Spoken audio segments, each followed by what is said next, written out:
Chers auditeurs, chères auditrices, chers élèves, soyez les bienvenus en classe sur le RTM. Aujourd'hui, nous allons voir une nouvelle leçon ensemble qui a pour thème électrolyse, études qualitatives et quantitatives. La leçon sera présentée par M. Kouyedi Bakorba Diarra, conseiller en sciences au Cap Bozula. Bien, comme plan de la leçon, nous allons voir en première position exemple d'électrolyse simple, 2. Interprétation des électrolyses, les ions, 3. Loi qualitative de l'électrolyse, 4. Évaluation. Donc, on appelle le contenu d'apprentissage de notre leçon.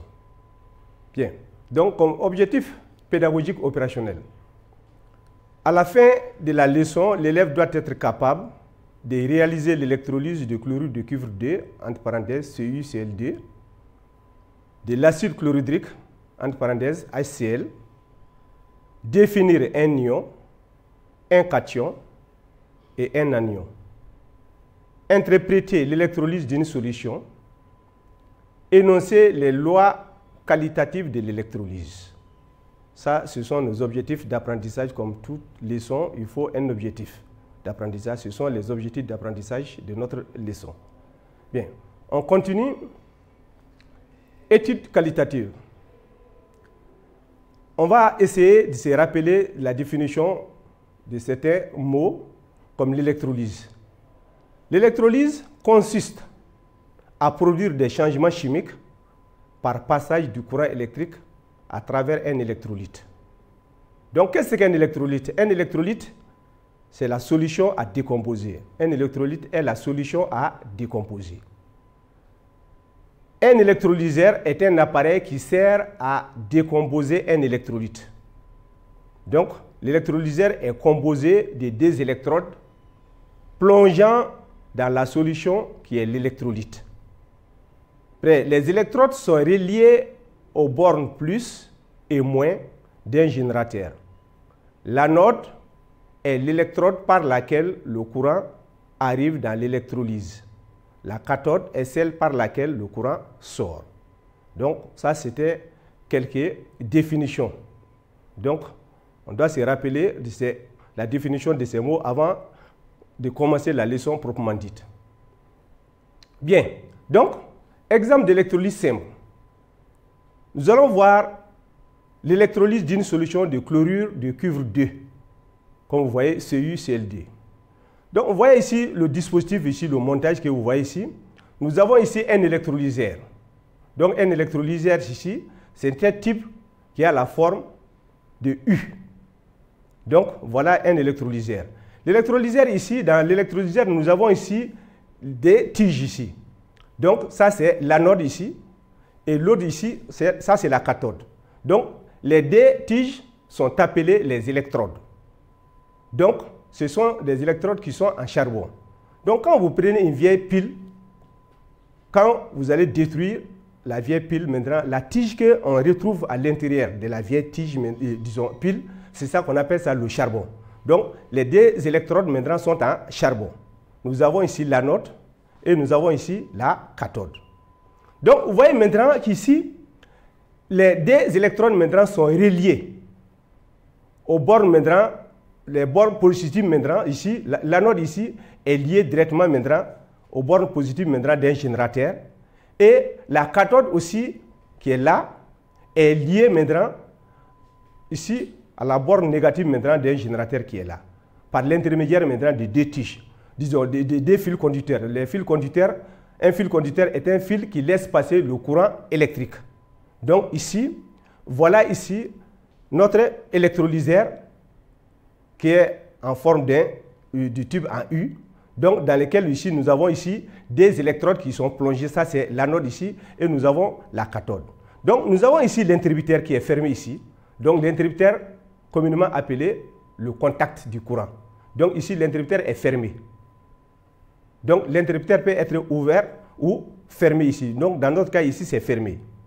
Donc nous avons ici le générateur. Le générateur est une source de courant. Donc c'est un corps, tout corps qui produit maintenant le courant électrique maintenant est appelé un générateur. Donc, ça peut être une batterie. Donc, nous avons ici le pôle plus qu'on appelle la borne positive et la borne négative maintenant. Donc, la borne négative ici, vous voyez maintenant, le courant sort par la borne positive à partir du générateur et ça rentre maintenant dans l'électrolyse maintenant à partir maintenant de la borne positive maintenant.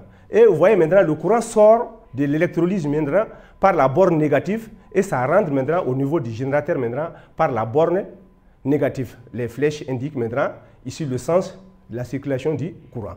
Donc voilà. Maintenant, dès que vous fermez le circuit, le courant passe dans notre électrolyseur.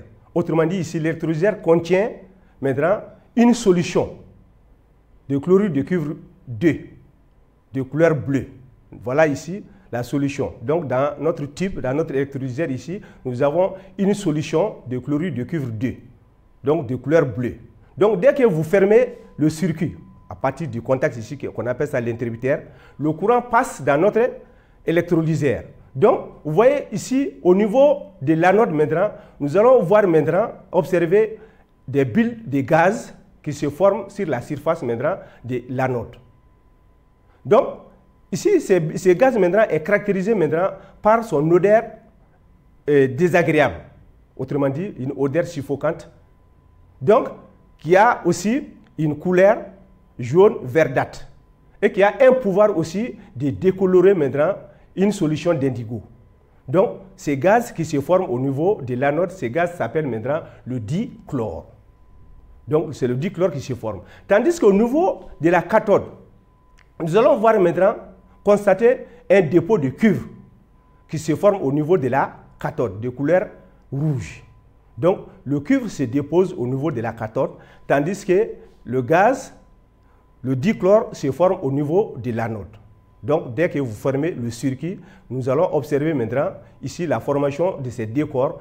Le dichlore se forme au niveau de l'anode et ici, le cuivre se dépose au niveau de la cathode, de couleur rouge. Bien. Donc, voilà ici l'expérience qui est là. Donc, ce que je vous ai expliqué tout de suite. On a un tube en U qui contient une solution de chlorure de cuivre 2.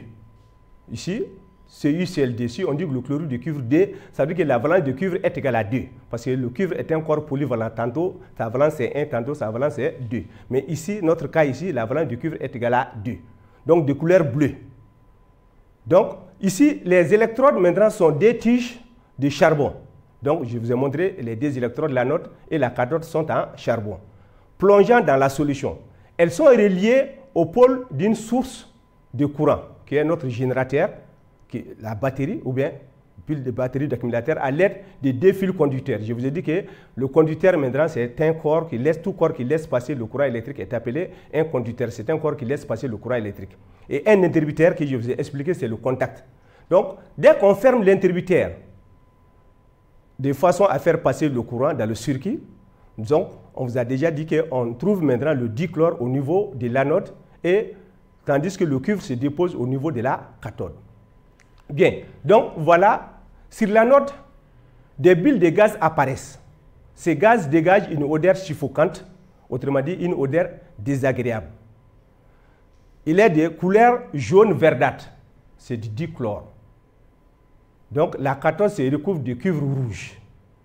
Le chlorure de cuivre 2 a été décomposé conformément au schéma ci-dessous. Voilà le chlorure de cuivre de Cu, qui est le cuivre maintenant. Le cuivre se dépose maintenant au niveau de la cathode, tandis que le dichlore se dégage maintenant, se forme au niveau de l'anode. Donc, voilà comment l'électrolyse maintenant de chlorure de cuivre 2 donne ces deux corps maintenant. Ici, il y aura dégagement. Maintenant, il y aura le dépôt de cuivre au niveau de la cathode et un dégagement d'un gaz qui est appelé le dichlore au niveau de l'anode. Donc, les produits de cette décomposition n'apparaissent que sur les électrodes, autrement dit sur l'anode et la cathode. Donc, on observe maintenant les produits formés au niveau de l'anode et la cathode. Bien, donc on continue. Ça, c'était l'électrolyse de chlorure de cuivre 2. Cette fois-ci, nous allons continuer avec l'électrolyse d'une solution d'acide chlorhydrique HCl. Donc, cette fois-ci, nous avons ici notre voltamètre qu'on appelle l'électrolyseur. Donc, l'électrolyseur ici est là. Donc, on va mettre une solution d'acide chlorhydrique. On va remplir notre électrolyseur à moitié d'une solution d'acide chlorhydrique. Maintenant, les deux tiges qu'on appelle ici, ça c'est ici, nous avons ici l'anode et nous avons ici la cathode.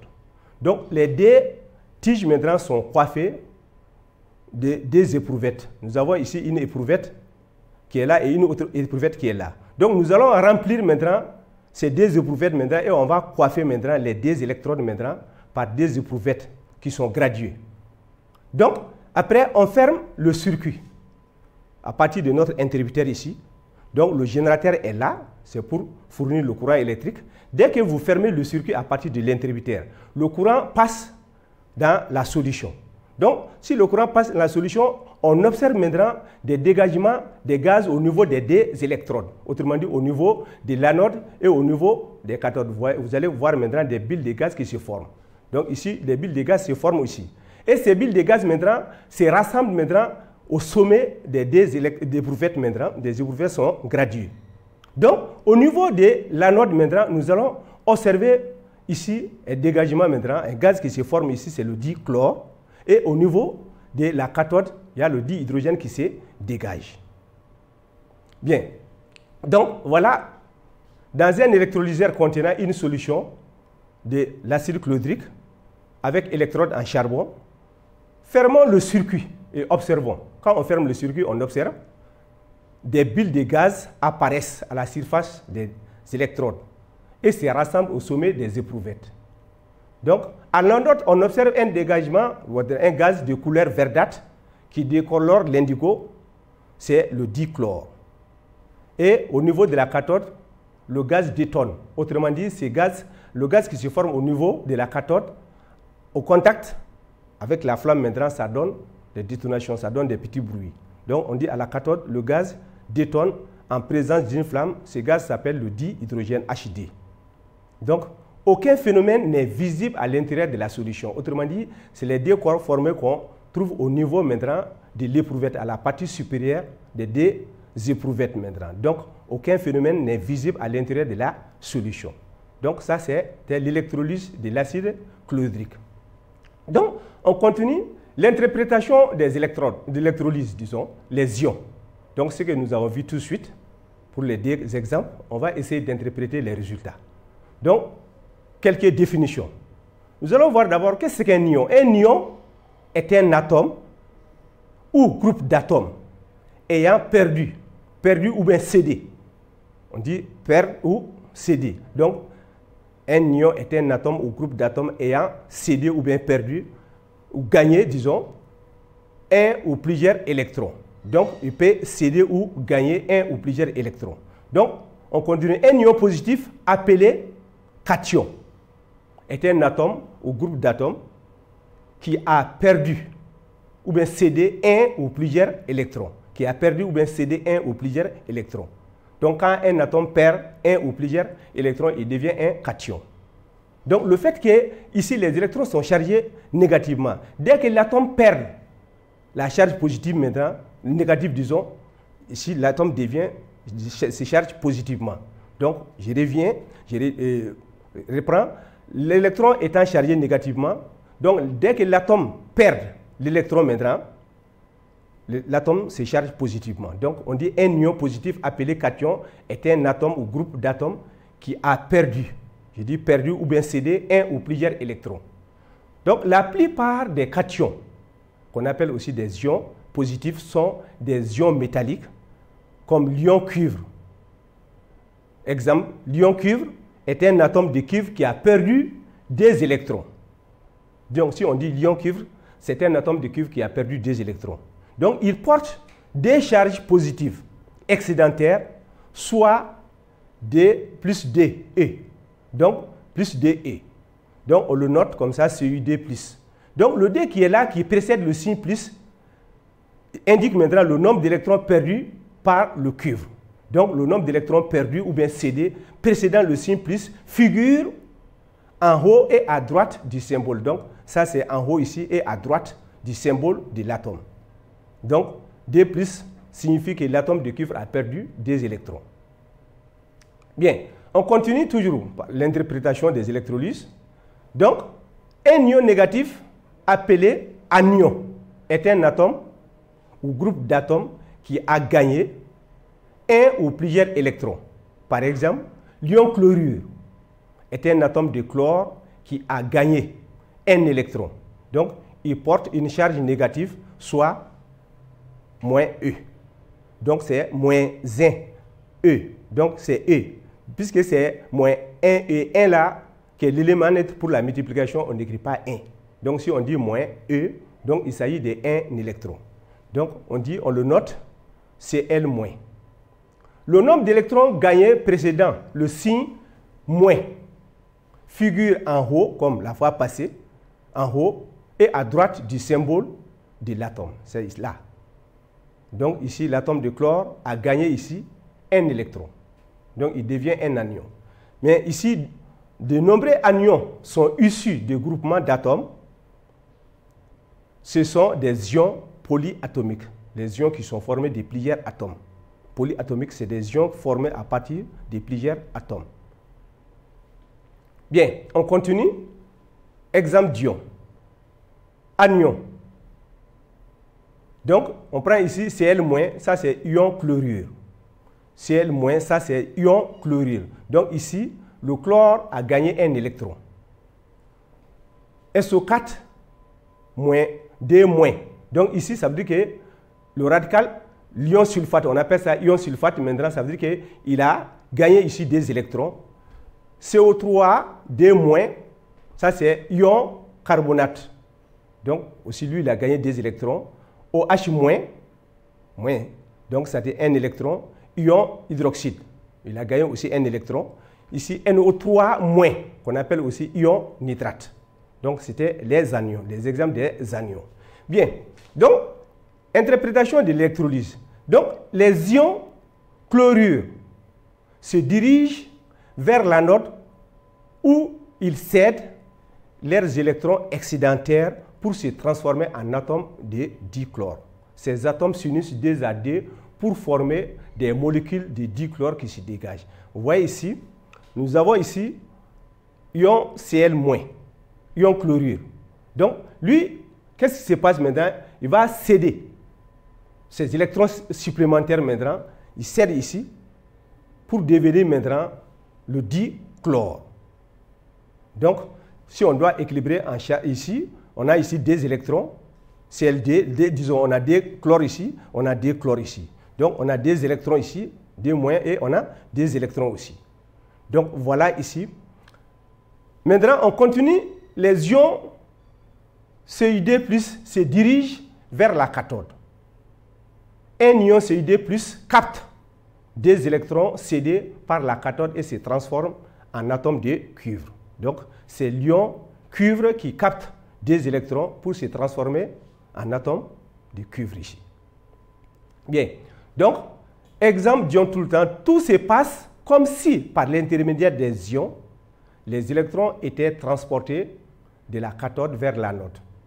Donc, il en résulte que le courant passe parce qu'il y a circulation des électrons comparé avec le déplacement des électrons libres d'un métal.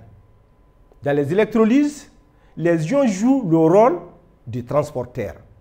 Dans les électrolyses, les ions jouent le rôle de transporteur. Donc, que les réactions chimiques n'ont lié qu'au contact des électrodes. Bien, donc, nous allons voir les lois qualitatives de l'électrolyse. Lors de l'électrolyse, les anions et les cations. On dit un anion, c'est un atome qui a gagné un ou plusieurs électrons. Donc, les cations, c'est un atome ou groupe d'atomes qui a perdu un ou plusieurs électrons.